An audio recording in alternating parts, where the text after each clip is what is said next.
जी को भावत दूध मलाई। किशोरी जी को क्या प्रिय है? मलाई प्रिय लगती है। मलाई जानते हैं? मलाई किसको कहते हैं? दूध के ऊपर जो मलाई जम जावे वो किशोरी जी को वो प्रिय है। श्री जी को भावत दूध मलाई, ओटो दूध, ओटो दूध। अब ये ब्रज भाषा है। ओटो, ओटो दूध मतलब जो दूध खूब देर तक ओटाया गया हो, गर्म किया गया हो, वो अपने रूप से आधा हो गया हो, उसको ओटा हुआ दूध कहते हैं। ओटो दूध सकोरा भर के, ओटो दूध। अच्छा, ओटे दूध की एक खास बात क्या है? ओटा हुआ दूध जो होता है ना, वो मलाई युक्त ही होता है। उसमें इतनी मलाई बन चुकी होती है कि वो इतना गाढ़ा हो जाता है, जब पिएंगे तो अपने आप मलाई आती रहती है। श्री जी को वो बहुत प्रिय है। ओटो दूध सकोरा भर के, मिट्टी के ग्लास को, पात्र को सकोरा कहते हैं। ओटो दूध सकोरा भर के, अधर ले पीवत प्यारी, अधर ले पीवत प्यारी, छलकत अधरामृत मुख कोने, छलकत अधरामृत मुख कोने। अच्छा, लीला कैसी है? ये कहीं पढ़ी गई, देखी गई, सुनी गई लीला नहीं है, ये अपने आप मन में आई तो ये पद लिखा है कि ठाकुर जी किशोरी जी से मिलने आए हैं। किशोरी जी ठाकुर जी से मिलने निकुंज में जब जाती हैं तो एक दूसरे को जो प्रिय भाव लगता है ना, वो संग लेके जाते हैं।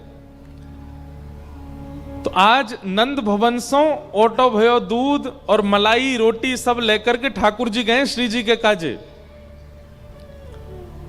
बढ़िया केसर युक्त, मिश्री युक्त ओटो भयो दूध जैसे ही ठाकुर जी ने प्रस्तुत कियो तो श्री जी इतनी मचल गई। एक तो ओटो भयो दूध अति प्रिय, वो भी श्याम सुंदर लेकर के आए हैं।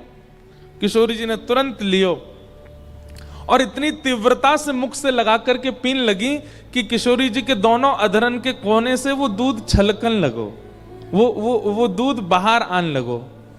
ओटो दूध सकोरा भर के, अधर ले पीवत प्यारी, छलकत अधरामृत मुख कोने। और जो मुखमंडल के कोने से अधरामृत छलक रहा है, उसको देख करके क्या कर रहे हैं? श्याम सुंदर अपनी अंजलि ऐसे आगे कर देते हैं किशोरी जी के मुख के नीचे, और जो दूध यहां से गिर रहा है उसको ठाकुर जी अपने अंजलि में भर करके उसको पान कर रहे हैं।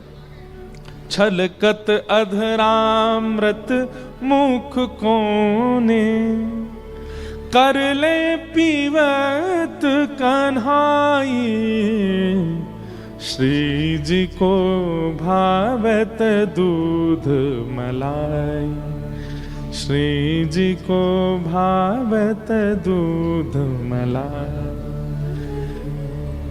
हम ये ऐसे पक्ष बहुत कम लेते हैं कथा में, ये हमारे अपनी प्रसन्नता के लिए है। लेकिन आज जगन्नाथ जी का दर्शन हुआ और जयदेव महाप्रभु की गीत गोविंद से कथा का प्रारंभ हुआ, इसलिए रसपक्ष अलग चला गया है।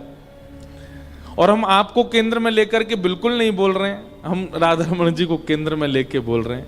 हमारे वृंदावन में एक स्थान है गोरीलाल, क्या नाम है? गोरीलाल कुंज। बहुत छुपा हुआ स्थान है, सब नहीं जा पाएंगे वहां, पर अगर आप पर कृपा हो गई तो आपको दर्शन हो जाएगा। स्थान का नाम गोरीलाल इसलिए है क्योंकि वहां ठाकुर जी के रूप में किशोरी जी बैठी हैं और किशोरी जी के रूप में ठाकुर जी बैठे हैं। जैसे युगल सरकार होते हैं ना हर मंदिर में, तो युगल सरकार में ठाकुर जी हैं और श्री जी हैं, पर गोरीलाल कुंज के दर्शन अलग हैं। वहां ठाकुर जी जो हैं वो श्री जी हैं, श्री जी ठाकुर जी को श्रृंगार करके बैठे हैं। और ठाकुर जी श्री जी के श्रृंगार में बैठे हैं, इसलिए वहां कारे लाल नहीं है, गोरीलाल गोरीलाल कुंज। तो गोरीलाल कुंज की एक बड़ी सुंदर लीला है कि एक बार श्री जी दूध पी रही, कटोरा लगा के मुख से, सत्य घटना है।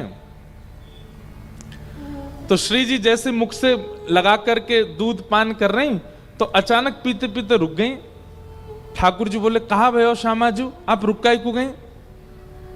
बोले, ऐसा लग रहा है कि यार दूध में कछु पड़ो है का। ठाकुर जी बोले, लाओ मुझे दिखाओ। तो जैसे श्री जी ने दी, ठाकुर जी ने देखी, ना यहाँ में तो कछु ना है, बिल्कुल बढ़िया दूध है, आप काहे को ना पी रही? अरे कछु ना है, ले पियो। श्री जी ने फिर से मुख से लगा, अरे ना ना मुंह तो कछु दिख रहा है यहाँ में। ठाकुर जी ने फिर लियो, ठाकुर जी बोले, अरे कछु ना है, उंगली बोर के नेक ऐसे करके देखी, कुछ भी नहीं उसमें, ले पियो। श्री जी ने फिर मुख, अरे ना ना देखो यहाँ में कछु है। तो ठाकुर जी बोले, अब एक काम करो, मोए मत दो, आप ऐसे ही रखो, मैं आपके बगल ते देखूंगा, यहां ते देखूंगा कहा है। तो श्री जी ऐसे हैं और ठाकुर जी यहां गाल से गाल स्पर्श करा के अब झांक रहे हैं भीतर की कहा है। तभी ठाकुर जी को पता चली, श्री जी की जो नथ बेसर है ना, वहां में एक मणि लग रहा, वो चमक रहा दूध में। आहा। ठाकुर जी बोले, अरे श्यामाजू, आप तो बड़ी भोरी हो, ये तो आपकी नतबेसर की मणि चमक रही है। अब ये सुनते ही किशोरी जी को इतनी जोर की हंसी आई, दूध मुंहते लग रहा, और जैसी हंसी तो सब रो दूध छलक करके ठाकुर जी पे और श्री जी पे, दोनों पे जाके गिर गए हो। ऐसी अंतरंग लीला। तो ओटो दूध सकोरा भर के, अधर ले पियत प्यारी, छलकत अधरा मृत मुख कोने, कर ले पियत कन्हाई।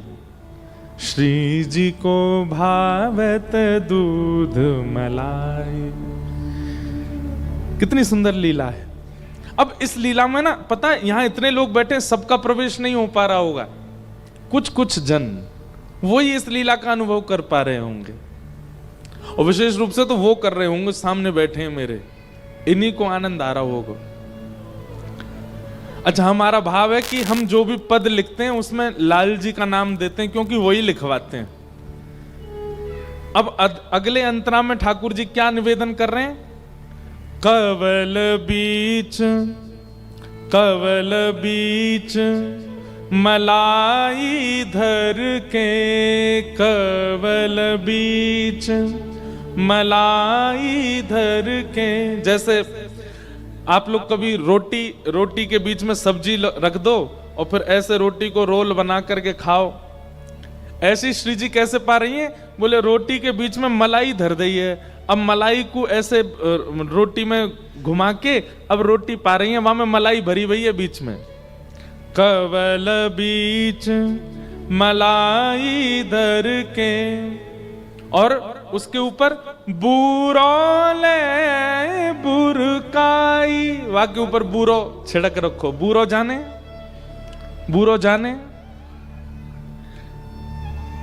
एक व्यक्ति से हमने पूछा, मैंने कि बूरा किसको कहते हैं? बोले, पिसी हुई चीनी। पिसी हुई चीनी नहीं होती बूरा, बूरा होता मिष्ठान है, पर वो बतासा होता है ना। अब क्या आप लोग विदेशी नहीं हो, हैं झारखंड में ही रहते हो, सब पता ही है, बूरा बतासा सब जानते ही हैं। तो श्री जी ने रोटी में मलाई धर रखी है, बीच में बूरो बुरुक रखो है, और अति आनंद।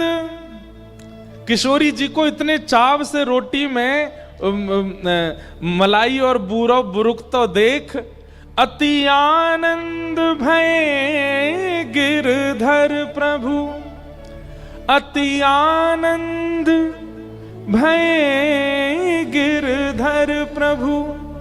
किशोरी जी के अधर पर दूध लग रहा है, हाथ में मलाई लग रही है, हाथ सबरे दूध मलाई में सन रहे हैं, इतने चाव से बूरो बुरक करके श्री जी पा रही हैं।